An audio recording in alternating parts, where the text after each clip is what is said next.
అంటే తాబేలు నిజానికి ప్రతి ఇంటిలో ఉండాలి. మనకి ఇప్పటికీ దేవాలయాల్లో తాబేళ్ళు ఉంచుతారు.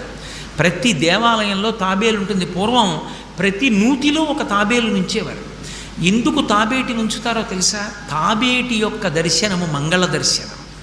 తాబేటి వంక చూస్తే మంగళం. అందుకే ఇంట్లో కనీసం తాబేలు బొమ్మ అట్టి ఉంచుకుంటారు. ఉంచుకుని ఒకసారి ప్రయత్నపూర్వకంగా దాని వంక చూస్తారు. ఎందుకు తాబేలు ఇంట్లో ఉంచుకోవాలి అంటే దాంట్లో ఒక రహస్యం ఉంది. దీక్ష అని ఒక మాట. దీక్ష అన్న మాట దేనికి అన్వయం అవుతుంది అంటే యజ్ఞానికి అన్వయం అవుతుంది. యజ్ఞం చేసేటటువంటి వాడు దీక్ష స్వీకరిస్తాడు. దీక్షా స్వీకారం చేశాడు అంటే ఇంటి లోపలికి మళ్ళీ వెళ్ళరు. ఇక పూర్తయిన తర్వాతే ఇంట్లోకి వెడతారు. ఇల్లు విడిచిపెట్టి బయటికి వచ్చేసి దీక్షావస్త్రాలు కట్టుకొని మేళతాళాలతో యాగశాల ప్రవేశం చేస్తారు. ఇక ఎప్పుడు మళ్ళీ ఇంటికి వెళ్ళడం? ఆ యాగం